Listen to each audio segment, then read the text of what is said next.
வெளிநாட்டுக்கு போகணும்னு ஆசை. ஆனால் அவனுக்கு எந்த மொழியும் தெரியாது. இருந்தாலும் சமாளிச்சுக்கலாம்னு முடிவு பண்ணிட்டு கிளம்பிட்டான். ஏதோ ஒரு தேசத்துக்கு போய் சேர்ந்தான். அங்கே அவனுக்கு யாரையும் தெரியாது. அவங்க என்ன மொழியில் பேசிக்கிறாங்க அப்படிங்கிறது கூட புரியல. என்ன பண்ணுறதுன்னு யோசனை பண்ணிட்டு ஒரு இடத்துல நின்றுக்கிட்டு இருக்கிறான். எதிர ஒரு பெரிய கட்டடம். நிறைய பேர் உள்ளே போயிட்டு இருக்கிறாங்க. இவனும் அவங்க பின்னாடியே உள்ளே போனான். ஒரு பெரிய அறை, அலங்காரம்லாம் பண்ணி வச்சிருக்கிறாங்க. நிறைய பேர் சாப்பிட்றதுக்காக உட்காந்துருக்குறாங்க. இவனுக்கு நல்ல பசி, அதனால் இவனும் உட்காந்தான். சாப்பாடு போட்டாங்க, சாப்பிட்டான். அன்பான உபசரிப்பு.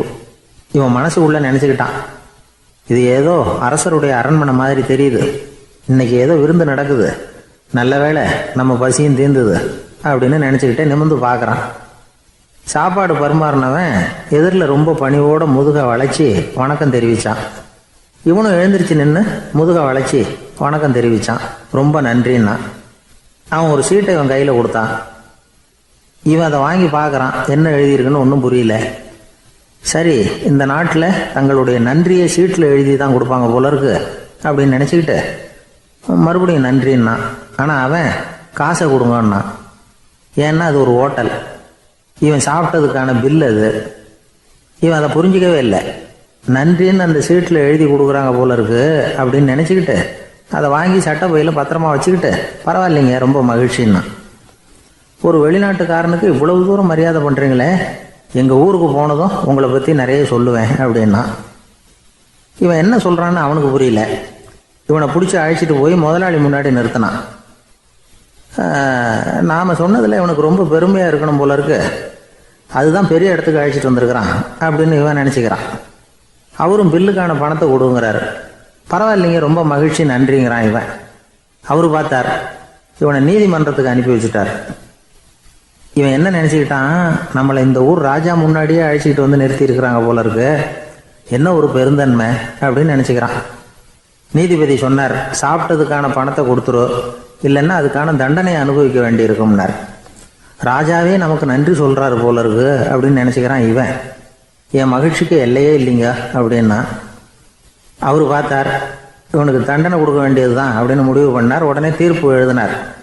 இவனை கழுதையில் பின்புறமாக உட்கார வைங்க, இவன் ஒரு மோசடிக்காரன் அப்படின்னு ஒரு போர்டு எழுதி அவன் கழுத்தில் மாட்டுங்க, அப்புறம் அந்த கழுதையை ஊர் பூரா விரட்டுங்க அப்படின்னார். இவனுக்கு தான் மொழி புரியலையே, ஏதோ நடக்குது அப்படிங்கிறது மட்டும் புரியுது. எல்லாரும் சேர்ந்து இவனை ஒரு கழுதை மேலே உட்கார வச்சாங்க. ஓஹோ, நம்மளை பாராட்டி ஒரு ஊர்வலம் நடத்துகிறாங்க போல இருக்கு அப்படின்னு நினச்சிக்கிறான் இவன். எல்லாரும் சத்தம் போட்டுக்கிட்டு கையை தட்டிக்கிட்டு கழுதை பின்னாடி ஓடி வர்றாங்க. இவனுக்கு ரொம்ப உற்சாகமாக இருக்குது. எல்லாருக்கும் கை கூப்பி வணக்கம் சொல்லிக்கிட்டே போகிறான். கூட்டத்தில் திடீர்னு ஒரு தெரிஞ்ச முகம் தெரியுது. அவனுடைய தேசத்தை சேர்ந்த ஒரு ஆள் அவன். அவனை பார்த்ததும் இவனுக்கு ரொம்ப உற்சாகம். நம்ம ஊருக்கு போனதும் இங்கே நமக்கு கிடைச்ச மரியாதையெல்லாம் உண்மைதான்னு சொல்கிறதுக்கு ஒரு சாட்சியும் கிடைச்சிட்டுது அப்படின்னு நினச்சிக்கிறான்.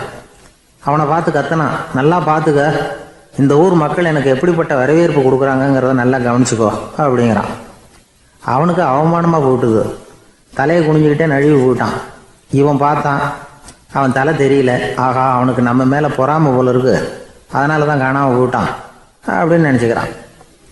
இப்படி ஒரு வேடிக்கை கதையை பெரியவங்க சொல்கிறது உண்டு.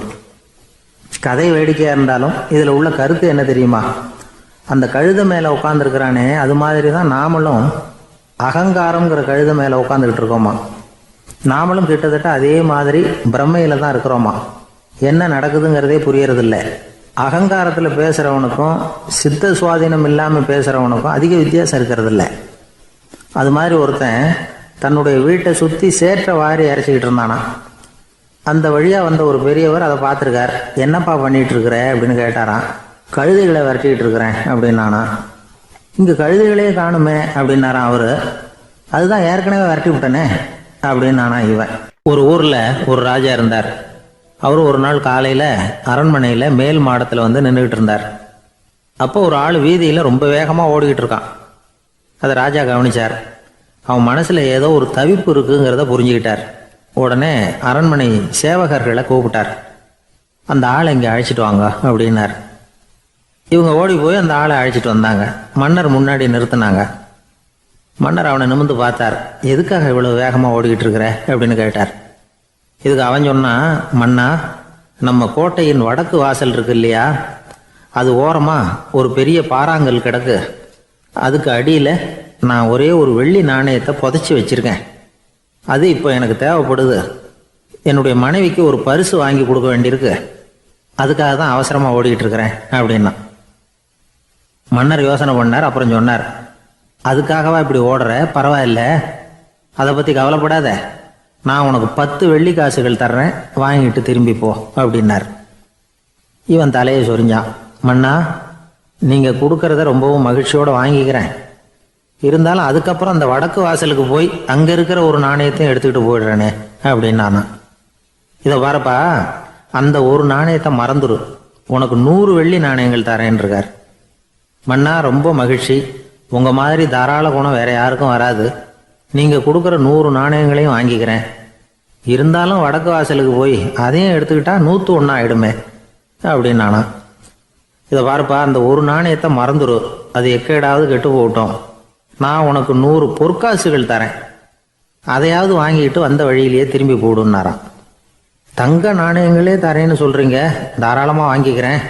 இருந்தாலும் வடக்கு வாசலுக்கு போய் அப்படின்னு மறுபடியும் ஆரம்பித்தான். அரசர் பொறுமை இழந்துட்டார். கடைசியாக ஒரு முடிவுக்கு வந்துட்டார். இதை பாருப்பா, உனக்கு என்னுடைய ராஜ்யத்திலேயே பாதியை கொடுத்துட்றேன், அப்படியாவது திருப்தியாக திரும்பி போ அப்படின்னாராம். மன்னா, உங்களுடைய பெருந்தன்மைக்கு ஈடு இணையே கிடையாது. தேசத்திலேயே பாதி பிரித்து கொடுக்குறேன்னு சொல்கிறீங்க. அதனால் உங்ககிட்ட ஒரு சின்ன வேண்டுகோள் அப்படின்னானா. சொல்லுன்னாராம் மன்னர் ஆர்வமாக. இவன் மெதுவாக ஆரம்பித்தான். அப்படி இந்த ராஜ்யத்தை 2ஆக பிரிக்கிறப்போ அந்த வடக்கு வாசல் இருக்கிற பக்கத்தை என்கிட்டயே கொடுத்துருங்கோ அப்படின்னானா. மன்னர் அசந்து போயிட்டார். இந்த கதை எதுக்காகன்னு கேட்டால், மனம்ங்கிறது ஒரு குரங்குங்கிறத புரிஞ்சுக்கிறதுக்காகத்தான். உன்னை பிடிச்சிக்கிட்டா லேசில் விடாது. அப்படிப்பட்ட மனசை அறிவு தான் வழி நடத்தணும். அதில் தான் வாழ்க்கையின் வெற்றி அடங்கியிருக்குது. ஒரு சின்ன பையன் தெருவில் அழுதுகிட்டு இருந்தான். ஏன்பா அழுவுறேன்னு ஒரு பெரியவர் கேட்டார். 1 ரூபா காசை இங்கே தொலைச்சுட்டேன் அப்படின்னா. சரி, அதுக்காக அழாத, அதுக்கு பதிலாக 10 ரூபா தரேன், இந்தா வச்சுக்கோன்னு கொடுத்தாரு. அந்த 10 ரூபாயை வாங்கி சட்டப்பையில் போட்டுக்கிட்டு அதை விட அதிகமாக சத்தம் போட்டு அழ ஆரம்பிச்சுட்டான். மறுபடியும் ஏன்டா அழறேன்னு கேட்டார் பெரியவர். அந்த 1 ரூபாயும் கிடச்சிட்டுதுன்னா இப்போ என்கிட்ட 11 ரூபா இருக்குமே, இப்போ 10 ரூபா தானே இருக்குது அப்படின்னு சொல்லிவிட்டு அழறான். சங்கீத வித்வான்களில் பல வகை உண்டு. சில குறிப்பிட்ட ராகங்களை பாடுறதுல அவங்களுக்கு பெருமை வர்றது உண்டு. ஆனால் ஒருத்தர் இருந்தார், அவரால் ஒரு ராகத்துக்கே பெருமை வந்தது. அந்த ராகத்தை அவர் வாசித்து கேட்கணும் அப்படின்னு சொல்லுவாங்க. அது என்ன ராகம்னா தோடி ராகம்.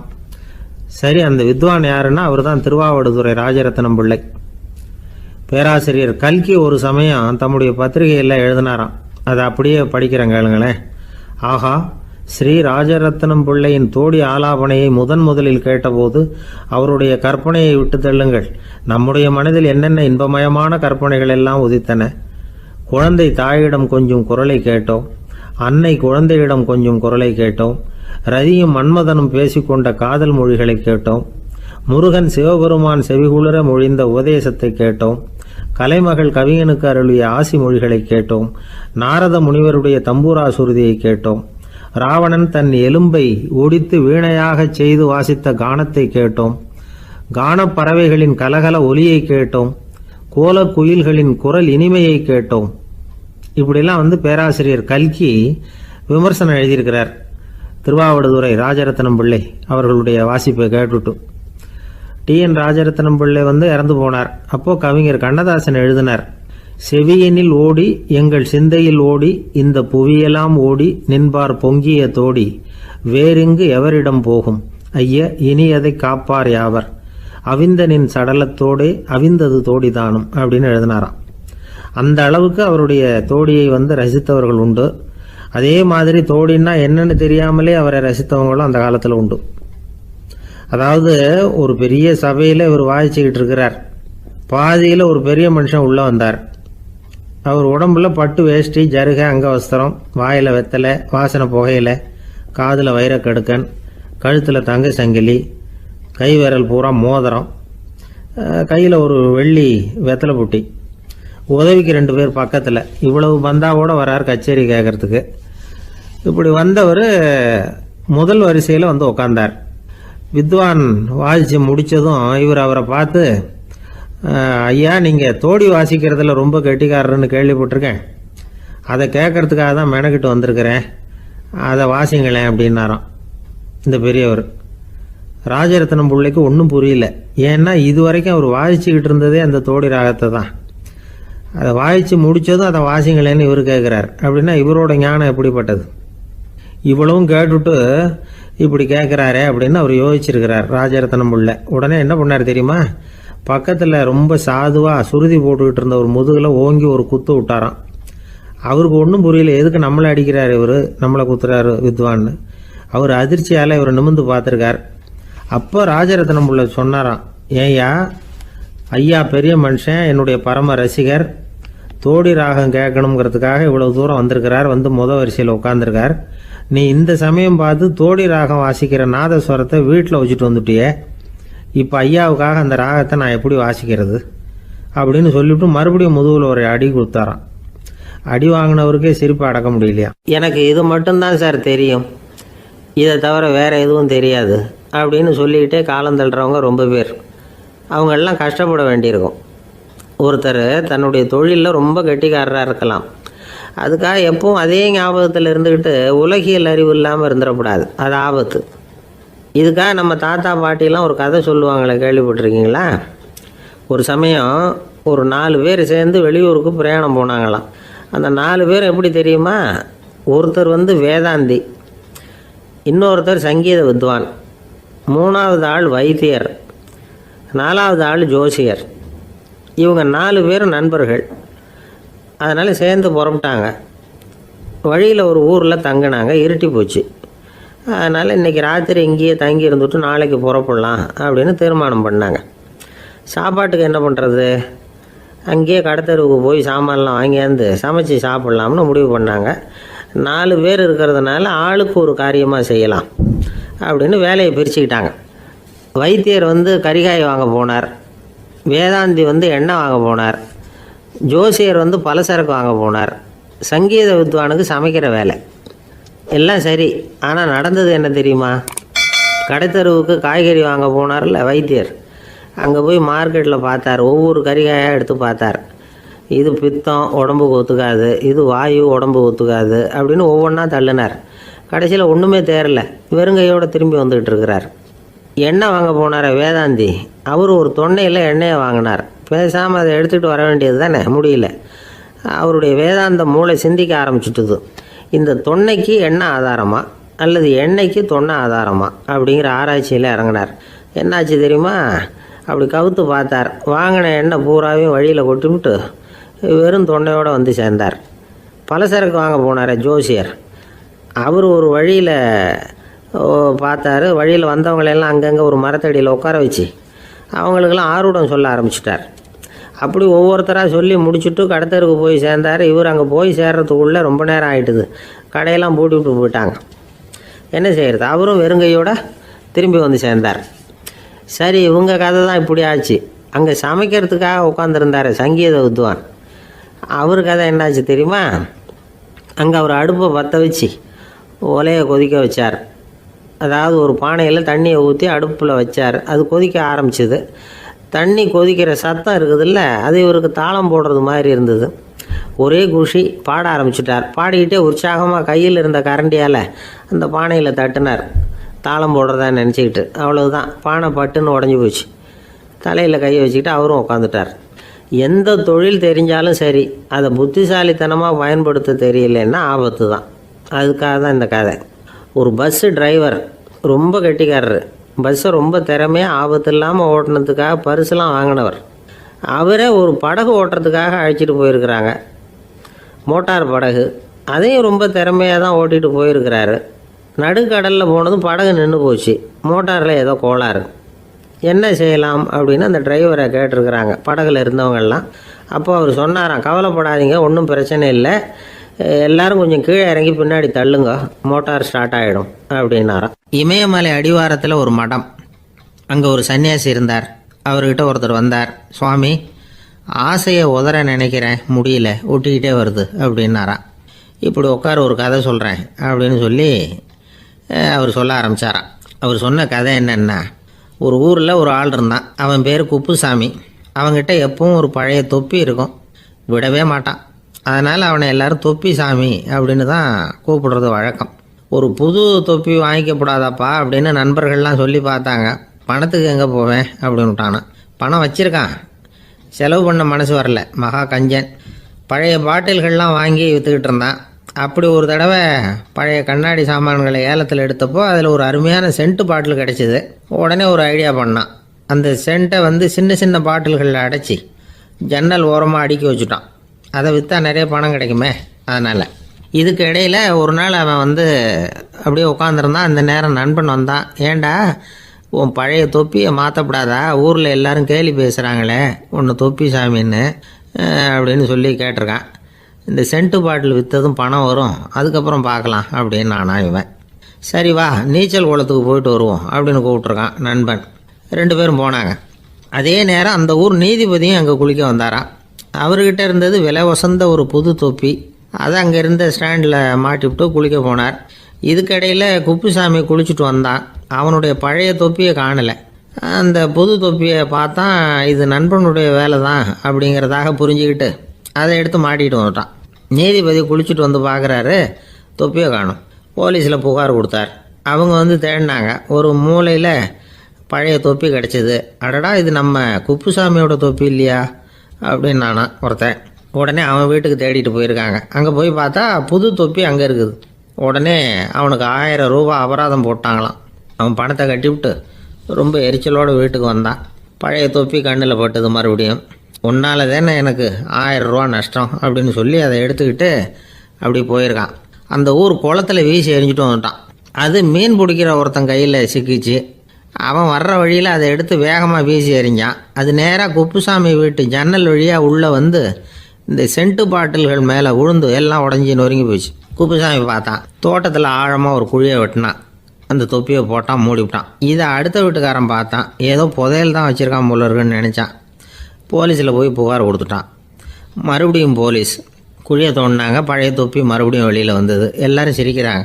அன்னைக்கு ராத்திரியே அந்த தொப்பியை எடுத்துக்கிட்டு நேராக புறப்பட்டான். ஒரு கல்லில் அதை சேர்த்து கட்டி குடிநீர் தொட்டி இருக்கும்ல அதில் போட்டுட்டு வந்துட்டான்.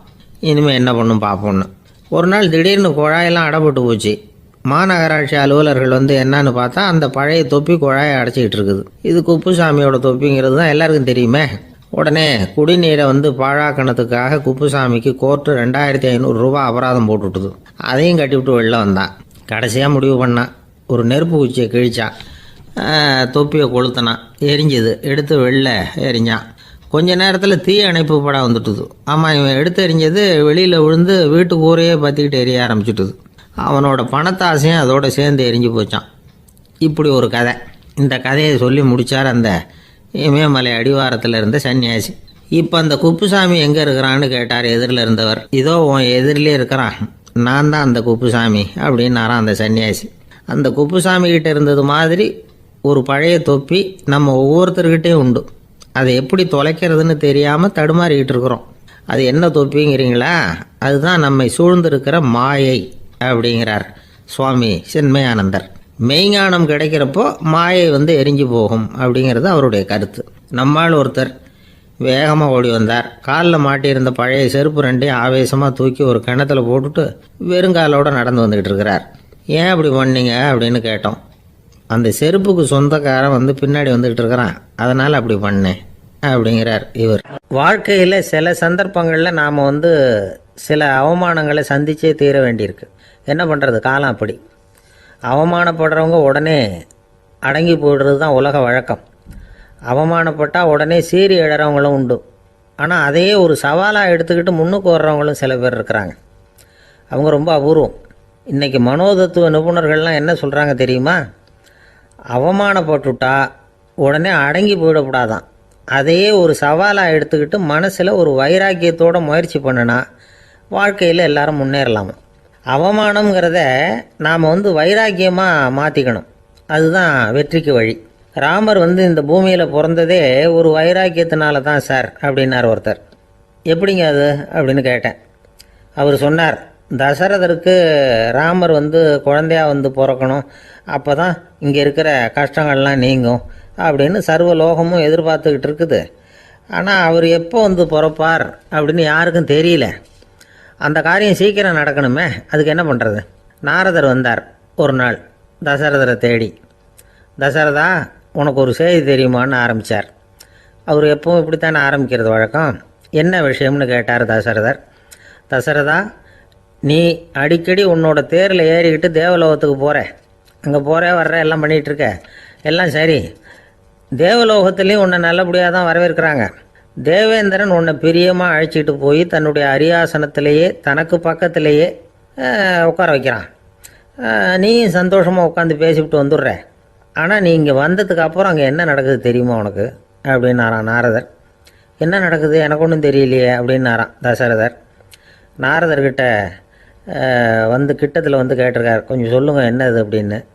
அவர் நெருங்கி வந்தாராம் நாரதரும். மெதுவாக அவர் காதோட காதாக சொன்னாராம். அதாவது நம்ம பாஷையில் சொல்லப்போனால் பற்ற வைக்கிறார்.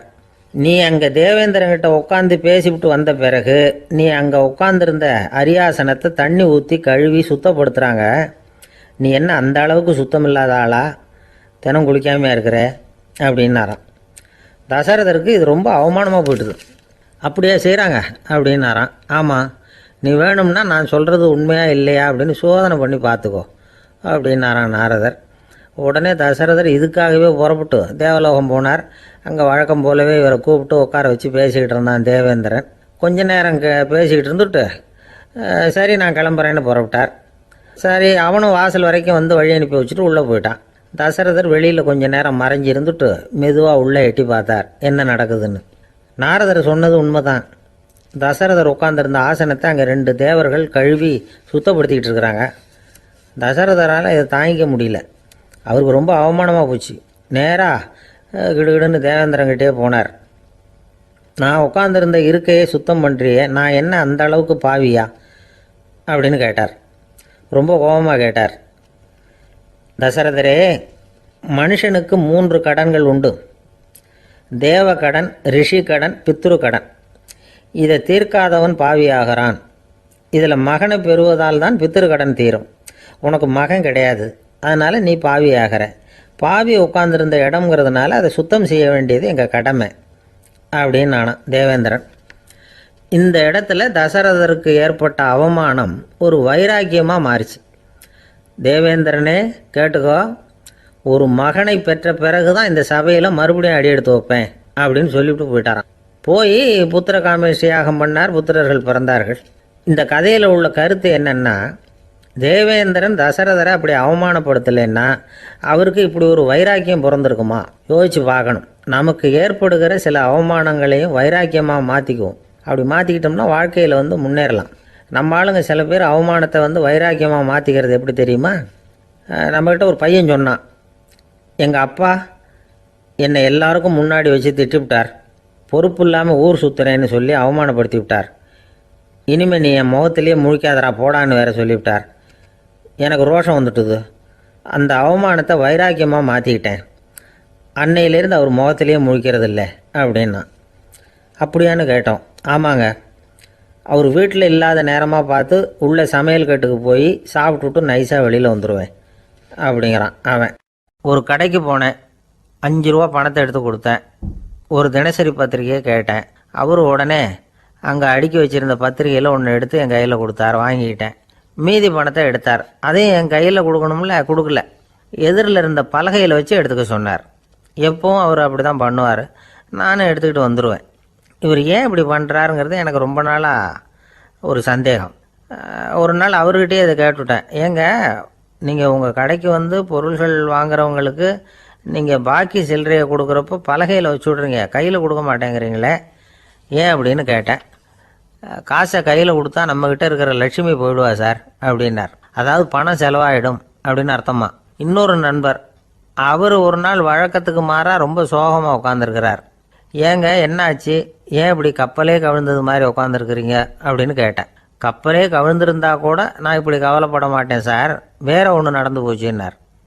என்னன்னு கேட்டேன். என் உச்சந்தலையில் பல்லி ஒன்று விழுந்துட்டுதுன்னார். அதுக்காகவா இப்படி அப்படின்னு ஆச்சரியப்பட்டேன். ஆமாங்க, பல்லி உச்சந்தலையில் விழுந்தால் பலன் என்னன்னு பஞ்சாங்கத்தில் பார்த்தேன், மரணம்னு போட்டிருக்கு அப்படின்னு சொல்லிவிட்டு அவர் தொடர்ந்து கவலைப்பட ஆரம்பிச்சிட்டார்.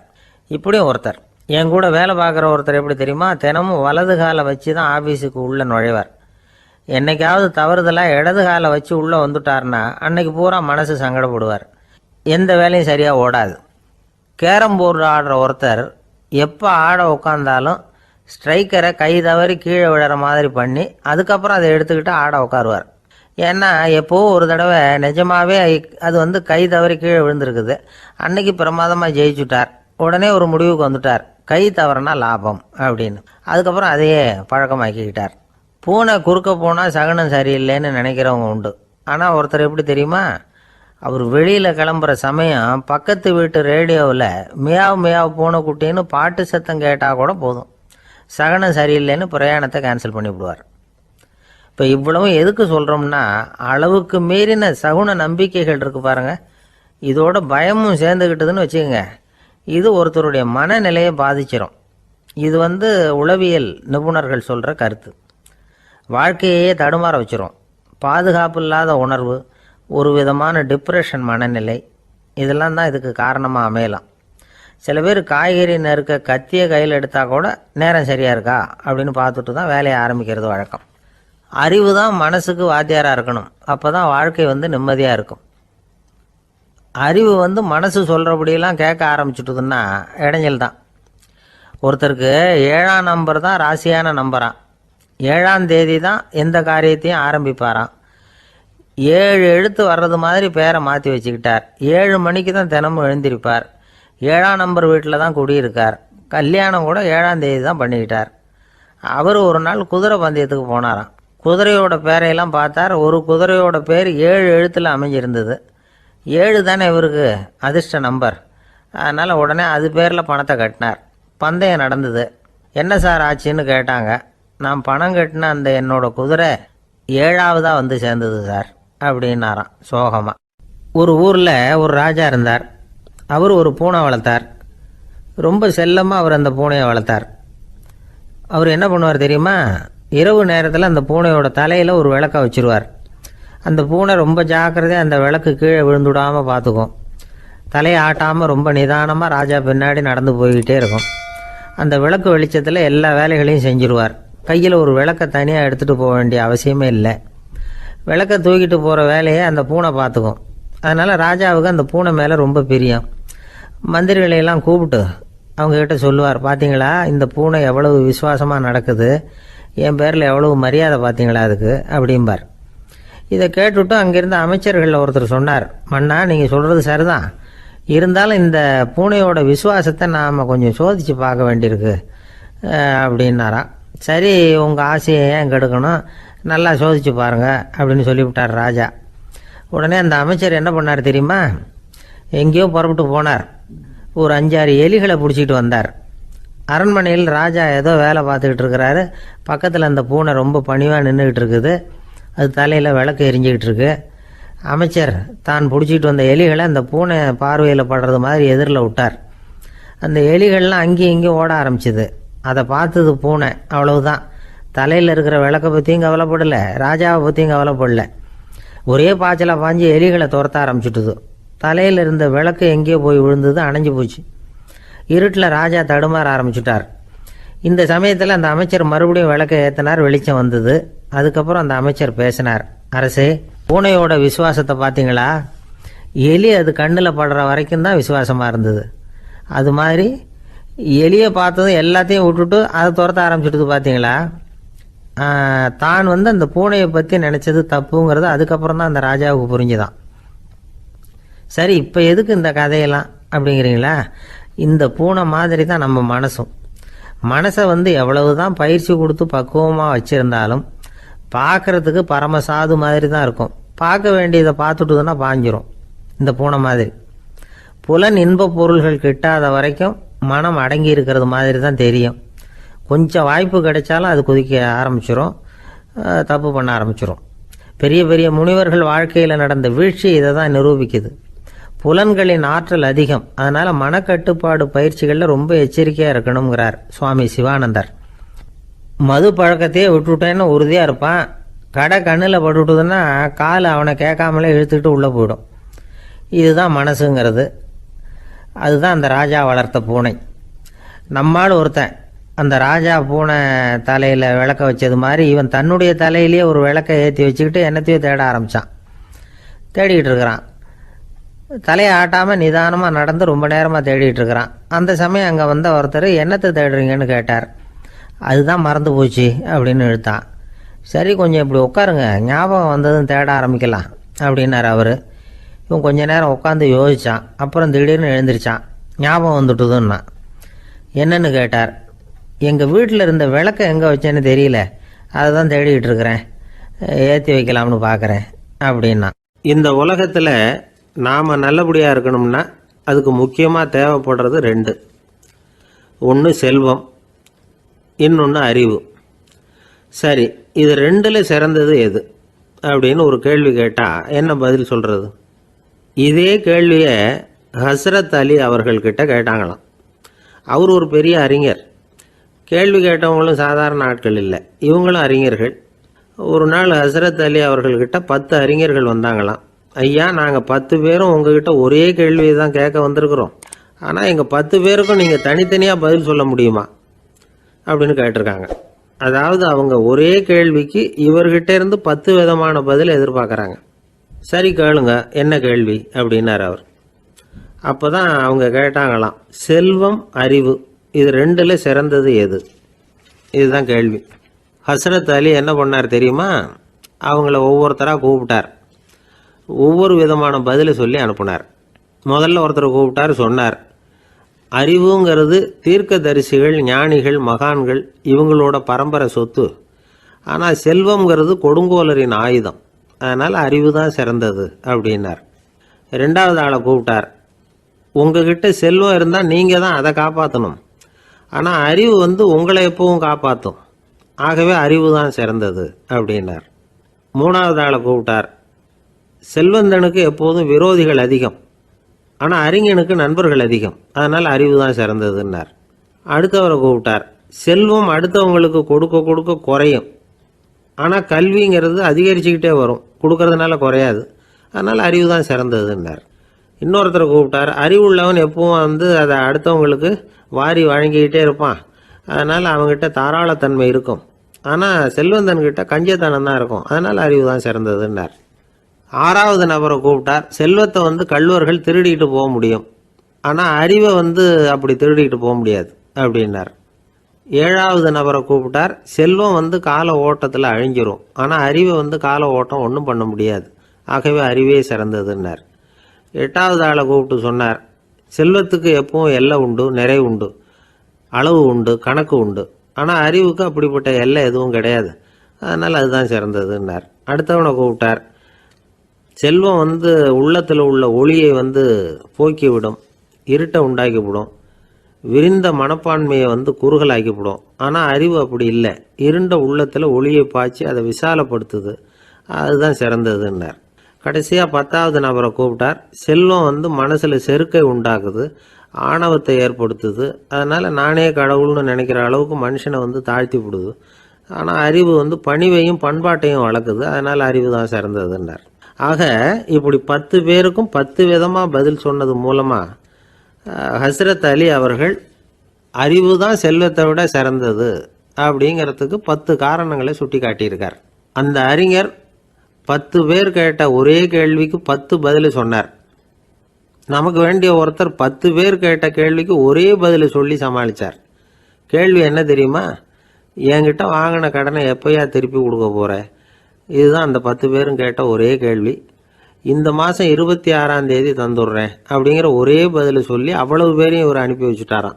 எல்லாரும் போனதுக்கப்புறம் இவரை தனியாக கூப்பிட்டு கேட்டிருக்கிறாங்க. அது என்ன சார் கணக்கு, 26ஆம் தேதி அன்னைக்கு என்ன அதிசயம் நடக்க போகுது அப்படின்னு கேட்டிருக்காங்க. அதிசயம் அன்னைக்கு இல்லை, அதுக்கு நாளே நடக்க போகுதுன்னாராம். விவரமாக சொல்லுங்கன்னு இருக்காங்க. வேற ஒன்றும் இல்லைங்க, 26ஆம் தேதி தானே எல்லாரையும் வர சொல்லியிருக்கிறேன், அதுக்கு நாளே நான் புறப்பட்டு தலைமறைவாயிட போகிறேன் அப்படின்னாராம் ரொம்ப பெருமையாக. ஒரு ஊரில் ஒரு ராஜா இருந்தார். அந்த ராஜாவுக்கு ஒரு மந்திரி. ராஜா ரொம்ப நியாயமானவர், நேர்மையானவர், கண்டிப்பானவர். தப்பு செய்கிறது யாராக இருந்தாலும் தண்டனை கொடுப்பார். வேண்டியவங்களுக்கு ஒரு நியாயம், வேண்டாதவங்களுக்கு ஒரு நியாயங்கிறதெல்லாம் அவர்கிட்ட கிடையாது. ஒரு சமயம் அரசவையில் அந்த அமைச்சரே விதிமுறைகளுக்கு புறம்பா ஏதோ நடந்துகிட்டு இருக்கார். மன்னருக்கு கோபம் வந்துட்டுது. உடனே அந்த அமைச்சரை கிட்டத்தில் கூப்பிட்டு அவர் கன்னத்தில் ஓங்கி ஒரு அறை கொடுத்துட்டாராம். உடனே அந்த அமைச்சர் என்ன பண்ணார் தெரியுமா? நேராக போனார். அங்கே நின்றுக்கிட்டு இருந்த இன்னொருத்தர் கன்னத்தில் ஓங்கி அரைஞ்சார். அறை வாங்கினவர் திகைச்சு போயிட்டார். இவர் ஏன் நம்மளை வந்து அரைகிறார் அப்படின்னு யோசனை பண்ணார். மன்னரும் திகைச்சு போயிட்டார். நாம இவரை அரைஞ்சா அதுக்காக இவர் போய் இன்னொருத்தரை அரையணுமா அப்படின்னு யோசனை பண்ணார். இவருக்கு என்ன பைத்தியமானு கூட நினைக்க ஆரம்பிச்சுட்டார். ஆனால் என்ன ஆச்சுன்னா, அப்புறம் அமைச்சர் அவர் கவனிச்சுக்கிட்டு இருந்தாரா, அவர் இன்னொருத்தர் அரைஞ்சார் இல்லையா, அந்த அறை வாங்கின ஆசாமியை பார்த்து கத்திக்கிட்டு இருந்தார். யார்? அமைச்சர். ஏன்பா என்கிட்ட அறையை வாங்கிக்கிட்டு இப்படி விவரம் இல்லாமல் நின்றுட்டு இருக்கிறிய, நான் உனக்கு கொடுத்ததை நீ வேற யாருக்கிட்டையாவது கொடுத்துரு அப்படின்னார். உடனே அந்த ஆள் பார்த்தான். தனக்கு அடுத்தபடியாக நின்றுக்கிட்டு இருந்தவனை ஓங்கி ஒரு அறை அரைஞ்சான். அவன் கன்னத்தை தடவிட்டே யோசனை பண்ணான். இது ஏதோ புரிஞ்சுக்கிட்ட மாதிரி அடுத்தாப்புல நின்றுக்கிட்டு இருந்தவனை அரைஞ்சான். இப்படி இந்த அறை வந்து மாறி மாறி போய்கிட்டே இருக்குது. ஊர் பூரா பிரயாணம் பண்ண ஆரம்பிச்சுட்டுது. அன்னைக்கு ராத்திரி அந்த ராஜா படுக்கிறதுக்காக போனார். அந்த நேரம் பார்த்து அவர் கன்னத்தில் பலார்னு ஒரு அறை விழுந்தது. நம்மளே அரையிறது யாரு அப்படின்னு அதிர்ச்சியோட மன்னர் திரும்பி பார்க்குறாரு. அரைஞ்சது அவரோட மனைவி. என்னாச்சு உனக்குன்னு கத்துனார் ராஜா. உங்களுக்கு தெரியாதா, ஊர் பூரா ஒருத்தர் மாற்றி ஒருத்தர் மூலமாக இந்த அறை வந்து பிரயாணம் பண்ணிட்டு வருது அப்படின்னாங்க அந்த அம்மா. அப்படின்னா ஆரம்பித்த இடத்துக்கே வந்துட்டுதா அப்படின்னாராம் மன்னர். என்ன சொல்கிறீங்கன்னு கேட்டிருக்காங்க. இவர் விவரத்தை சொன்னாராம். அப்படின்னா நீங்கள் ஆரம்பித்து வச்ச இந்த விளையாட்டை நான் முடிச்சு வச்சுட்டேன் அப்படின்னாங்களாம் அந்த அம்மா. மறுநாள் காலை மறுபடியும் அரசவை கூடிச்சு அந்த அமைச்சர் மன்னரை பார்த்து கேட்டார். என்ன மகாராஜா, என்கிட்ட கொடுத்ததை திருப்பி வாங்கிட்டீங்களா அப்படின்னாராம். இப்படி நடக்கும்னு நான் எதிர்பார்க்கவே இல்லைன்னார் மன்னர். ஆனால் நான் எதிர்பார்த்தேன். அது எங்கே போயிட போகுது, ஊர் பூரா சுற்றி கடைசியில் உங்ககிட்ட தான் வந்து சேரும் அப்படிங்கிறது எனக்கு தெரியும் அப்படின்னார் அமைச்சர். இந்த கதை வந்து வேடிக்கையாக இருந்தால் கூட இதில் உள்ள கருத்து முக்கியமானது. இந்த உலகத்தில் பல கருத்துக்கள் இப்படி தான் மாறி மாறி சுற்றி வந்துக்கிட்டே இருக்குது. நம்மளும் ஒருத்தன் தன்னுடைய நண்பன் ஒருத்தனை கடத்தரில் பார்த்தான். உடனே ஓடி போய் பலார்னு ஒரு அறை கொடுத்தானா. அவன் கன்னத்தை தடவிட்டு ஏன்டா என்ன அரைஞ்சேன்னு கேட்டிருக்கான். நீ ஏன்டா என்னை முட்டாள்னு என் மனைவிட்ட போய் சொன்னேன் அப்படின்ட்டுருக்கான் அவன். உன்னை ஒரு முட்டாள்னு சொன்னதுக்காகவா நீ என்ன அரைஞ்ச அப்படின்னு கேட்டிருக்கான் இவன். டேய், நான் அதுக்காக அறையலப்பா, அது ஒரு பெரிய ரகசியம் நான் முட்டாளுங்கிறது. அந்த ரகசியத்தை நீ வந்து ஏன் எங்கள் வீட்டில் போய் சொன்னேன், அதுக்காக தான் அரைஞ்சேன் அப்படின்னு நானும் அவன். ஒரு இலக்கிய கூட்டம் ஏற்பாடு பண்ணியிருக்கிறோம், நீங்கள் அவசியம் வந்து அதில் பேசணும் அப்படின்னு கேட்டுக்கிட்டார் ஒருத்தர். வேணாங்க, 4 பேருக்கு முன்னாடி வந்து நிற்கிறதுனா எனக்கு ரொம்ப கூச்சமாக இருக்கும் அப்படின்னாரு இவர். ஏன் சார் இன்னமும் குழந்த மாதிரி கூச்சப்படுறீங்களே அப்படின்னார் அவர் ஒரு மாதிரியாக சமாளித்து அனுப்பி வச்சுட்டு அதுக்கப்புறம் அதை பற்றி இவர் யோசித்து பார்த்துருக்கார். சில நிபுணர்கள் எழுதியிருக்கிறத படித்தும் பார்த்துருக்கிறார். மனோதத்துவ நிபுணர்கள் என்ன சொல்கிறாங்க தெரியுமா? 10லேருந்து 20% குழந்தைகள் பிறக்கிறப்பவே கூச்ச சுபாவம் கொண்டதாக தான் இருக்குதான். ஒரு தாத்தா தன்னோட பேர பிள்ளைய ஆசையாக கூப்பிடுறார் விளையாட்டு காட்ட, அதை அழுதுகிட்டு ஓடி போகுது. ஒரு அம்மா தன்னோட பிள்ளைய பள்ளிக்கூடத்தில் சேர்க்கறதுக்காக கூப்பிட்டுக்கிட்டு போகிறாங்க. அந்த புள்ள அம்மாவோட முந்தானையில் ஒளிஞ்சிக்கிட்டு வெளியில் வரமாட்டேங்குது. இவங்களெல்லாம் எப்படி சமாளிக்கிறது? குழந்தைகளோட கூச்ச சுபாவத்தை போக்குறது எப்படி? இதுக்கு நிபுணர்கள் சில யோசனைகளை சொல்லியிருக்கிறாங்க. மற்றவங்களுக்கு முன்னாடி என் பையனுக்கு கூச்சம் ரொம்ப அதிகம் சார், மற்றவங்க பார்த்தா ரொம்ப வெக்கப்படுறான், இப்படி சொல்கிற அப்பாக்கள் உண்டு. என் பையன் புது மனுஷால பார்த்தா அட்டையாக ஒட்டிக்குவான் சார் அப்படின்னு சொல்கிற அப்பாக்களும் உண்டு. இப்படிலாம் குழந்தைகளுக்கு வந்து முத்திரை குத்துறது ரொம்ப தப்பான். புதுசாக யாராவது வீட்டுக்கு வந்தால் குழந்தை தானாக தன்னோட கூச்சத்தையும் பயத்தையும் போக்கிக்கிட்டு சகஜமாக மாறி வர்றதுக்கு வாய்ப்பு கொடுக்கணுமா. ஒரு கூட்டத்துக்கோ அல்லது சொந்தக்காரங்க கல்யாணத்துக்கோ குழந்தைய அழைச்சிட்டு போகிறீங்க, அங்கே போய் கட்டாயப்படுத்தி குழந்தைய மற்றவங்க கிட்ட பேச சொல்லக்கூடாது. சில சமயம் குழந்தை தானாக தன்னுடைய கூச்ச சுபாவத்தை விட்டு பேசுறதுக்கு முன் வந்தால் அதை பாராட்டணும். குழந்தை கலகலப்பு இல்லாமல் மௌனமாக இருந்ததுன்னா அதையும் கண்டுக்கக்கூடாது. குழந்தை பேச ஆரம்பித்தா அதை ஆர்வத்தோடு கவனிக்க தெரியணும். கலந்து உரையாடுற பழக்கத்தை வீட்லேயே ஆரம்பிக்கலாம். கேட்டதுக்கு பதில் சொல் அப்படின்னு நீங்கள் அதிகாரம் பண்ணிகிட்டு இருக்கக்கூடாது. அது வந்து குழந்தைக்கு பேசுகிற சந்தர்ப்பத்தை குறைச்சிருமா. இப்போ நாம் அதிகாரம் பண்ணால் கேலி செய்கிற பழக்கம் குழந்தைகளை வந்து ரொம்ப பாதிச்சிருமா. பெரியவங்களானதுக்கு அப்புறமும் சில பேர் கூச்சத்தோடவும் பயத்தோடவும் இருக்கிறதுக்கு இதுதான் காரணம். சின்ன வயசில் அவங்கெல்லாம் ஏதாவது கேலிக்கு ஆளாகி இருப்பாங்க. 2வது குழந்தை மூத்த குழந்தைய வந்து கேலிக்கு ஆளாகிற சந்தர்ப்பங்களை கண்டு கேலி பண்ணினா அது இளம் நெஞ்சங்களை விட்டு நீங்கிறதே இல்லையா. எப்பவும் குழந்தையோட நடை உடை பாவனைகளை பற்றி சொல்லிக்கிட்டே இருக்கக்கூடாதான். அதுவே கூச்ச சுபாவத்தை கொண்டுட்டு வந்துருமா. அப்பா எங்கன்னு யாராவது கேட்டால் இது மாதிரி இன்ன காரியத்துக்காக வெளியில் போயிருக்கார், இத்தனை மணிக்கு திரும்பி வருவார் அப்படின்னு சொல்கிற அளவுக்கு குழந்தைகளை பழக்கப்படுத்தி வைக்கணும். ஃபோன்லேயே யாராவது விசாரித்தா கூட இது மாதிரி பதில் சொல்லு அப்படின்னு சொல்லணும். சின்ன சின்ன மீட்டிங்கில் 4 வாரத்தை பேச தயார் பண்ணலாம். ஒரு கடையிலையோ அல்லது ஹோட்டல்லையோ ஏதாவது விவரம் கேட்கணும்னா உங்கள் குழந்தைய தைரியமாக அனுப்புங்க. குழந்தைகள் பணிவாகவும் பொறுமையாகவும் விவரம் கேட்குறப்போ கூச்ச சுபாவம் தானாக போயிடும். சின்ன வயசுலேயே இப்படிலாம் பழக்கப்படுத்தினா தான் வருங்காலத்தில் தைரியமாக இந்த சமுதாயத்தில் வாழ முடியும். இல்லைன்னா 60 வயசுலேயும் அடுப்பங்கரையை விட்டு வெளில வர்றதுக்கு கூச்சப்பட்டுக்கிட்டு தான் இருக்க வேண்டியிருக்கும். இந்த காலத்து பிள்ளைங்க எவ்வளவோ பரவாயில்ல, எதுக்கும் தயங்குறதில்ல, கூச்சப்படுறதில்ல. ஒரு அம்மா அடுப்பங்கரையிலேருந்து சத்தம் போட்டாங்க, டேய் ராமு, தயவு பண்ணி அந்த டிவியை நிறுத்துறா, அந்த பெண்ணோட குரல் மகா மோசம், அடுப்பங்கரையில் இருக்கிற என்னாலேயே அதை சகிச்சிக்க முடியல அப்படின்னாங்களாம். உடனே பையன் கொஞ்சம் கூட தயங்காமல் பதில் சொல்கிறான், அம்மா, இந்த குரல் டிவியிலேருந்து வரல, எதிர்த்த விட்டு மாமி தான் இங்கே வந்திருக்கிறாங்க, அவங்க தான் இப்போ என்னோட பேசிக்கிட்டு இருக்கிறாங்க அப்படின்னு நானும். வங்க நாவலாசிரியர் சரத் சந்திரர் ஒரு நண்பர் அவர்கிட்ட வந்தார். வழக்கமாக எல்லா எழுத்தாளர்கள்கிட்டையும் கேட்குற ஒரு கேள்வியை கேட்டார். நீங்கள் எழுத்துத்துறைக்கு வந்தது எப்படி? இதுதான் கேள்வி. அதை தெரிஞ்சு என்ன பிரயோஜனம்னார் சரத் சந்திரர். சும்மா சொல்லுங்களேன், தெரிஞ்சுக்கிறேன் அப்படின்னார் வந்தவர். சரி சொல்கிறேன்னு ஆரம்பித்தார். நான் ரங்கூனில் வேலை பார்த்துக்கிட்டு இருந்தேன்.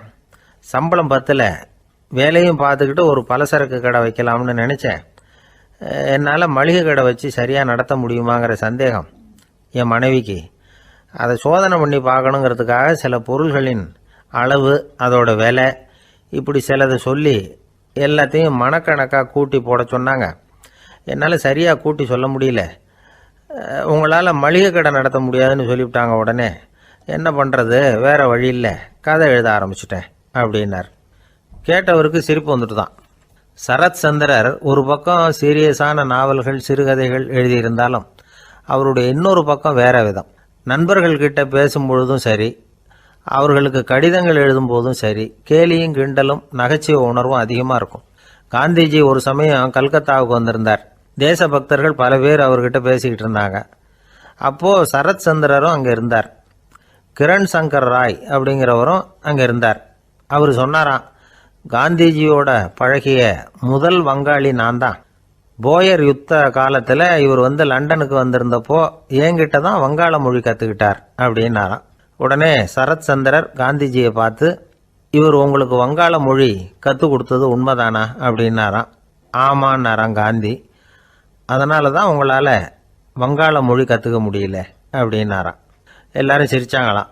சரத் சந்திரர் சாம்தாபேர் அப்படிங்கிற கிராமத்தில் தங்கியிருந்தார் ஒரு இலக்கிய நிகழ்ச்சியில் கலந்துக்கிறதுக்காக. அதுக்காக ஒரு கல்கத்தாவுக்கு போக வேண்டிய சூழ்நிலை. அதுக்காக புறப்பட்டார். அந்த சமயத்தில் பின்னாடி இருந்து யாரோ அவரை கூப்பிட்டாங்க. இப்படி கூப்பிட்டவரை பார்த்து இன்னொருத்தர் யாரோ அதட்டி இருக்கிறாங்க. போகிறவரை ஏன் இப்படி கூப்பிடுறீங்க அப்படின்னு. ஏன் கூப்பிட்டா என்னன்னு கேட்டிருக்கார் சரத் சந்திரர். புறப்படுறவங்கள பின்னாடி இருந்து கூப்பிடுறது அபசகுனம், போகிற இடத்துல ஏதாவது ஆபத்து வரலாம் அப்படின்னு அதுக்கு விளக்கம் கொடுத்துருக்கிறார் அவர்.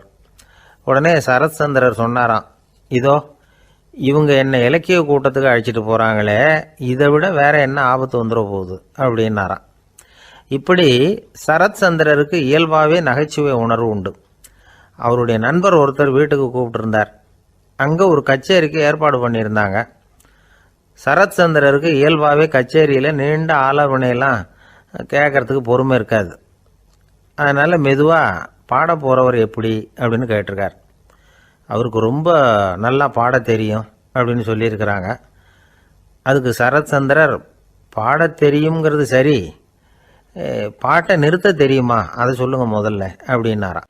ஒரு பெரியவர் உட்கார்ந்துருக்கிறார். அவரை சுற்றி அவருடைய தோழர்கள் உட்கார்ந்துருக்கிறாங்க. ஏதோ ஒரு முக்கியமான செய்தியை அவர் அவங்களுக்கு சொல்லிகிட்டு இருக்கிறார். அவங்களும் ஆர்வமாக கேட்டுக்கிட்டு இருக்கிறாங்க. இந்த சமயத்தில் யாரோ ஒரு ஆள் வேகமாக அங்கே வர்றார். வர்ற வேகத்திலேயே எனக்கு ஏதாவது உதவி செய்யுங்க அப்படின்னு கேட்டுக்கிட்டே வர்றார். கேட்கறது உதவி, ஆனால் குரல் மிரட்டுறது மாதிரி இருக்குது, அதட்டி கேட்கறது மாதிரி இருக்குது. இதை கேட்டதும் அந்த பெரியவர் ஆத்திரப்படலை, ஆனால் அவரை சுற்றி இருந்தவங்க ஆத்திரப்பட்டாங்க. இதை பெரியவர் கவனித்தார். கொஞ்சம் அமைதியாக இருங்கன்னார். வந்தவரை கூப்பிட்டார். அவருக்கு சில பொருள்களை கொடுத்தார். என்னங்க இப்போ உங்களுக்கு மகிழ்ச்சி தானே அப்படின்னார். ஆ அப்படின்னு அலட்சியமாக அவர் சொல்கிறார். நான் உங்களை நல்ல முறையில் நடத்தினேன்னா அப்படின்னு கேட்குறாரு அவர் மறுபடியும். அதெல்லாம் ஒன்றும் இல்லை அப்படின்னு சொல்லி அவர் சொல்லிகிட்டு இருக்கிறாரு. குரலில் கடுமை குறையில. சுற்றி இருந்தவங்களால இதை பொறுத்துக்க முடியல. கோபத்தோடு அவரை நோக்கி நெருங்க ஆரம்பித்தாங்க. பெரியவர் அவங்களையெல்லாம் தடுத்து நிறுத்தினார். வந்தவரை வாங்க என்னோட அப்படின்னு சொல்லி அழைச்சிட்டு போனார். வீட்டுக்கு போனார். அங்கே போனதும் இன்னும் சில பொருள்களை எடுத்து அவர்கிட்ட கொடுத்தார். இப்போ திருப்தி தானே, நான் உங்ககிட்ட நல்ல முறையில் நடந்துக்கிட்டேனா அப்படின்னார். அவர் முகம் இப்போ தான் கொஞ்சம் மலர்ந்தது. ரொம்ப நன்றி, இறைவன் உங்கள் குடும்பத்துக்கு எல்லா நன்மைகளையும் செய்வான் அப்படின்னு சொன்னார். இதே வார்த்தைகளை என்னுடைய தோழர்கள்கிட்டே சொல்லிட்டீங்கன்னா அவங்க கோபம் தணிஞ்சிரும், வர முடியுமான்னார். கண்டிப்பாக வர்றேன் அப்படின்னாரு. மறுநாள் காலையில் அந்த இடத்துக்கு வந்தார். அதே மாதிரி சொல்லிவிட்டு அவர் போயிட்டார். தோழர்கள்லாம் ரொம்ப வியப்போடு பெரியவரை பார்த்தாங்க. அந்த பெரியவர் தான் நபிகள் நாயகம். அவர் சொன்னார், ஒருத்தன் ரொம்ப ஆசையாக ஒரு ஒட்டகத்தை வளர்த்துக்கிட்டு வந்தான். ஒரு நாள் அந்த ஒட்டகம் கயத்தை அறுத்துக்கிட்டு ஓடி போயிட்டுது. அக்கம் பக்கத்தில் இருக்கிறவங்கெல்லாம் அந்த ஒட்டகத்தை பிடிக்கிறதுக்கு முயற்சி பண்ணாங்க. அதை துரத்திக்கிட்டு ஓடினாங்க. ஒட்டகம் தாறுமாறாக ஓட ஆரம்பிச்சுது. இந்த சமயத்தில் ஒட்டகத்தை வளர்த்தவன் அங்கே ஓடி வந்தான். நீங்கள் அதை ஒன்றும் செய்ய வேணாம், விட்டுருங்க. அதோட சுபாவம் எனக்கு நல்லா தெரியும். அதை சுலபமாக என்னோட வழிக்கு கொண்டுட்டு வந்துட முடியும். நான் பார்த்துக்கிறேன், விட்டுருங்கோ அப்படின்னா. எல்லாரும் விலைக்கு போயிட்டாங்க. இவன் என்ன செஞ்சான் தெரியுமா? கொஞ்சம் புல்லை கையில் எடுத்துக்கிட்டு அந்த ஒட்டகத்தை நெருங்கினான். அவ்வளவுதான். அது ஓடி இவன் காலடியில் உட்காந்துக்கிட்டது. செல்லமாக அதை அப்படியே தடவி கொடுத்தான். முதுகில் ஏறி உட்காந்துக்கிட்டான். அது பாட்டுக்கு சாதுவாக நடந்து போகுது. இந்த கதையை நபிகள் நாயகம் தம்முடைய தோழர்களுக்கு சொல்கிறார். ஒட்டகத்தை மட்டும் இல்லை, சில மனிதர்களையும் கூட சில விதத்தில் அணுகிதான் அவர்களை சீர்திருத்த வேண்டியிருக்குது அப்படிங்கிறத அவங்களுக்கு உணர்த்தினார். இது ஒரு அழகான உளவியல் அணுகுமுறை. சில குடும்ப தலைவர்கள் கூட இந்த ஒட்டகம் மாதிரி நடந்துக்கிறது உண்டு. அப்புறம் அடங்கி போகிறதும் உண்டு. ஒரு குடும்ப தலைவர் காலையில் எழுந்திரிச்சதுலேருந்து சத்தம் போட்டு கத்திக்கிட்டு இருப்பார். பக்கத்தில் இருந்தவங்கெல்லாம் ஓடி போய் சமாதானம் பண்ணி பார்த்தாங்க. அவர் ஓயறது மாதிரி தெரியல. கடைசியில் அவர் மனைவி வந்தாங்க. நீங்கள் எல்லாம் விலகி போயிடுங்க, அவர் சுபாவம் எனக்கு தெரியும், நான் பார்த்துக்கிறேன் அப்படின்னாங்க. சரின்னு எல்லாரும் போயிட்டாங்க. சாயந்தரமாக பார்க்குறாங்க, அவர் சத்தம் இல்லாமல் ஒரு மூலையில் உட்காந்துருக்கிறார். ரொம்ப சாதுவா. ஆச்சரியமாக இருந்தது. என்னம்மா பண்ணீங்கன்னு கேட்டாங்க. அது ஒன்றும் இல்லைங்க, ஒரு வேளை சாப்பாட்டை நிறுத்தினேன், பட்னி போட்டேன், அவ்வளவுதான் அப்படின்னாங்க அந்த அம்மா. அமெரிக்க ஜனாதிபதி ஆப்ரஹாம் லிங்கன் ஒரு நாள் தன்னோட கோச்சு வண்டியில் தலைநகரான வாஷிங்டனுக்கு போயிட்டு இருக்கிறார். கோச்சு வண்டி ஒரு சாலையில் போயிட்டு இருக்கு. அந்த சாலைக்கு ஒரு பக்கத்தில் பயங்கரமான சதுப்பு நிலம். சதுப்பு நிலம்னா அது புதைகுழி, புதை மணல்ங்கிறோம்ல, அது மாதிரி. அந்த சதுப்பு நிலத்தில் யாராவது மாட்டிக்கிட்டா அவ்வளோதான், ஆளை கொஞ்சம் கொஞ்சமாக உள்ள அமுக்கிவிடும். தப்பிச்சு கரையேறது கஷ்டம். அப்படிப்பட்ட நிலம் அது. ஆப்ரஹாம் லிங்கன் ஏதோ ஒரு முக்கியமான அரசாங்க வேலையாக போயிட்டு திரும்பி வந்துகிட்டு இருக்கிறார். அதனால் அந்த சமயத்தில் அவர் விலை வசந்த ஆடைகளை அணிஞ்சிருக்கிறார். அப்படி அவர் அந்த கோச்சு வண்டியில் வந்துகிட்டு இருக்கிறாரு. அந்த சமயத்தில் ஒரு காட்சி அவர் கண்ணில் பட்டுட்டுது. என்ன தெரியுமா? ரோட்டுக்கு பக்கத்தில் இருந்த சதுப்பு நிலத்தில் ஒரு இளம் பன்றி குட்டி சிக்கிக்கிட்டு தவிச்சிக்கிட்டு இருக்குது. பரிதாபமாக கத்திக்கிட்டு இருக்குது. அதை பார்த்தார் லிங்கன். அவருக்கு என்ன மாதிரி ஆயிட்டுது. உடனே வண்டியை நிறுத்த சொன்னார். கீழே இறங்கினார். தன்னோட விலை வசந்த ஆடைகளை பற்றி லட்சியம் பண்ணவே இல்லை. தனக்கே ஆபத்து வரலாம்ங்கிறத பற்றியும் கவலைப்படலை. தான் ஒரு குடியரசுத் தலைவருங்கிறத பற்றியும் அவர் நினச்சி பார்க்கல. நேராக அந்த சதுப்பு நிலம் பக்கமாக போனார். அந்த சேத்துல இறங்கி பன்றிக்குட்டியை காப்பாற்றி கரைக்கு கொண்டுட்டு சேர்த்துட்டார். அதுக்கப்புறம் நிம்மதியாக கோச்சு வண்டியில் ஏறி வெள்ள மாளிகைக்கு சேர்ந்தார். ட்ரெஸ்ஸு உடம்பு பூரா சேறு சகதி. பார்க்குறவங்களுக்கெல்லாம் ஆச்சரியமாக போச்சு. அவங்களுக்கு ஒன்றும் புரியல. இவர் நேராக ட்ரெஸ்ஸு மாற்றிக்கிறதுக்காக போனார். கோச்சு வண்டி ஓட்டிகிட்டு வந்தவங்கிட்ட போய் எல்லாரும் கேட்டாங்க, என்ன ஆச்சு அப்படின்னு. அவர் வர்ற வழியில் நடந்த விவரத்தை சொன்னார். ஆப்ரஹாம் லிங்கனுடைய இந்த இறக்க குணத்தை எல்லாரும் பாராட்டினாங்களாம், புகழ்ந்தாங்களாம். ஆனால் இதுக்கு லிங்கன் என்ன பதில் சொன்னார் தெரியுமா? தயவு பண்ணி இந்த புகழ்ச்சியான பேச்சையெல்லாம் ஒதுக்குங்க, அதெல்லாம் வேணாம். அந்த சின்ன பிராணி சகதியில் மாட்டிக்கிட்டு துடிச்சிக்கிட்டு இருந்தது. அதை பார்த்தேன். உடனே என்னுடைய இதயத்தில் ஒரு முள்ளு தைச்சது மாதிரி ஒரு உணர்வு. அந்த முள்ளை பிடுங்கி எறிஞ்சேன், அவ்வளவுதான். உண்மையில் அந்த பிராணிக்கு நான் உதவினேங்கிறத விட எனக்கு ஏற்பட்ட இன்னலை போக்கிக்கிட்டேன் அப்படிங்கிறது தான் உண்மை. அதுதான் பொருத்தம். அப்படி இருக்கிறப்போ இதில் புகழறதுக்கு என்ன இருக்குது அப்படின்னாரு ஆபிரகாம் லிங்கன். எவ்வளவு யதார்த்தமான வார்த்தைகள் பாருங்க. இந்த காலத்தில் நம்மளையும் பல பேர் அப்படி உண்டு. நீச்சல் தெரியாத ஒரு ஆள் தண்ணியில் இறங்கிட்டான். தண்ணி ஆழங்கிறது அப்புறமா தான் தெரிஞ்சுது. தத்தளிக்க ஆரம்பிச்சுட்டான். வாழ்னு கத்துறான். கரையில் நின்றுட்டு இருந்த ஒருத்தர் இதை பார்த்தார். உடனே அவருக்கு இதயத்தில் முள்ளு தைச்சது மாதிரி ஒரு உணர்வு. உடனே குபீர்னு தண்ணியில் பாஞ்சார். அவரை காப்பாற்றி கரைக்கு கொண்டுட்டு வந்து சேர்த்தார். இதை பார்த்துக்கிட்டு இருந்த இன்னொருத்தர் காப்பாற்றின அந்த ஆளை பாராட்டி புகழ்ந்தார். என்ன புகழாதீங்க சார் அப்படின்னார் அவர். ஏன்னு கேட்டார் இவர். நான் அந்த ஆளை ஏன் காப்பாற்றினேன் தெரியுமா? அவன் நேற்றுக்கு என்கிட்ட 300 ரூபா கடன் வாங்கியிருக்கிறான். இவன் தண்ணியில் போட்டான்னா நான் கொடுத்த கடனும் தண்ணியில் போடும். அதனால தான் விழுந்து காப்பாற்றினேன் அப்படின்னா அந்த ஆள். ஒருத்தர் இருக்கார், நல்ல உத்தியோகத்தில் தான் இருக்கிறார். ஆனால் எப்போ பார்த்தாலும் முகத்தை வெறுப்பாக வச்சிருப்பார். அப்படியே வருவார் போவார். ஏன் சார் இப்படி இருக்கிறீங்க அப்படின்னு விசாரித்தோம். ஏன்டா இந்த வேலைக்கு வந்தோம்னு இருக்கு சார் அப்படின்னார். உங்கள் வேலை உங்களுக்கு பிடிக்கலையா அப்படின்னு கேட்டோம். இல்லைன்னார். இப்படிப்பட்டவங்க வெற்றிகரமான வாழ்க்கை வாழ முடியாது. இது நிபுணர்கள் கருத்து. வேலையை நேசிக்க தெரிந்தவர்கள் வெற்றி பெறுவார்கள் அப்படிங்கிறாங்க அவங்க. எந்த துறையாக இருந்தாலும் சரி, அந்த துறையில் வெற்றிகரமாக இருக்கிறவங்கள விசாரித்து பாருங்க. எனக்கு என்னுடைய வேலை ரொம்ப பிடிக்கும் அப்படின்னு சொல்கிறவங்களா தான் இருப்பாங்க. அப்படி இருந்தால் தான் அது வெற்றிகரமாக இருக்க முடியுது அவங்களால. ஒருத்தனுக்கு பிடித்தமான பொழுதுபோக்கே அவனுடைய தொழிலாக இருந்துட்டுதுன்னா அவனை மாதிரி கொடுத்து வச்சவன் வேற யாரும் இல்லை அப்படிங்கிறார் பெர்னாட் ஷா.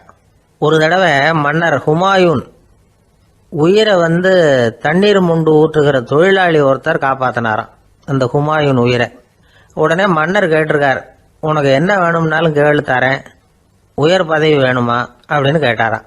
மன்னா, மக்களின் தாகம் தீர்க்கக்கூடிய இந்த பணியை விட உயர்ந்தது உண்டா அப்படின்னாராம் அந்த தொழிலாளி. அவரால் அவருடைய வேலையை நேசிக்க முடிஞ்சுது. அதனால் மகிழ்ச்சியாக இருக்க முடிஞ்சுது. நாமெல்லாம் அப்படி இல்லை. வேலை கிடைக்கிற வரைக்கும் கிடைச்சா போதும் அப்படின்னு இருக்கோம். கிடைச்சதுக்கப்புறம் ஏன்டா அந்த வேலைக்கு வந்தோம்னு ரொம்பவும் அழுத்துக்குவோம். சரி, நாம் இருக்கிற இடத்துல நாம் வெற்றிகரமாக இருக்க வழி உண்டா அப்படின்னா உண்டுன்னு சொல்கிறாங்க. அதாவது மன இயல் நிபுணர்கள் இருக்கிறாங்க இல்லையா, அவங்க அதுக்கு முக்கியமாக 6 வழிகள் சொல்கிறாங்க. நீங்கள் ஒரு அலுவலகத்தில் வேலை பார்க்குறவரா அப்படின்னா இதை கேளுங்க. அதாவது உங்கள் மேலதிகாரி எதிர்பார்ப்புக்கு தகுந்த மாதிரி உங்கள் வேலை இருக்குதா? அப்படி இல்லைன்னா முதல்ல உங்கள் வேலையின் தரம் உயரணும். உங்களுக்கு மேலே கீழே வேலை பார்க்குற பணியாளர்கள்கிட்ட நல்ல விதமாக பழகுறீங்களா? அந்த உறவு முறையில் ஏதாவது குறை இருந்தால் அதை கண்டுபிடிச்சி சரி பண்ணுங்க. நம்பிக்கைக்கு உரியவர் அப்படின்னு நீங்கள் பேர் எடுக்கணும். நீங்கள் எடுக்கிற முடிவு நல்ல முடிவாக தான் இருக்கும் அப்படின்னு அடுத்தவங்க சொல்லணும். உங்கள் தோற்றத்துக்கு முக்கியத்துவம் கொடுங்க. இது மனம் உடல் ரெண்டும் சம்பந்தப்பட்டது. அதனால் மனசையும் ஆரோக்கியமாக வச்சுருக்கணும், உடம்பையும் ஆரோக்கியமாக வச்சுருக்கணும். உங்களுடைய நிர்வாகம் செயல்படுற விதத்தை நல்லா புரிஞ்சு வச்சுக்கணும். உங்களுடைய நிர்வாகம் இப்போ ஒரு காரியம் செய்யுதுன்னு வச்சுங்க, ஏன் அப்படி செய்யுது, எதுக்காக அப்படி செய்யுது, அதனுடைய குறிக்கோள் என்ன, அது நீடிக்கிறதுக்கு காரணம் என்ன, இதையெல்லாம் தெரிஞ்சுக்கணும். சிரிப்புக்கு வஞ்சகம் பண்ணக்கூடாது. நல்லா சிரிக்கணும், அப்போ தான் அது திரும்ப கிடைக்கும். கடந்த கால தோல்வியை பற்றி கவலைப்படக்கூடாது. முதலாளி விருப்பம் தெரிஞ்சு நடந்துக்கிறது நல்லது தான். அதுக்காக காக்கா பிடிக்கணுங்கிற அவசியம் இல்லை. உங்களுக்கு ஒரு பொறுப்பான வேலை கிடைக்குது, உடனே சத்தம் குழப்பம் அப்படின்னு சூழ்நிலை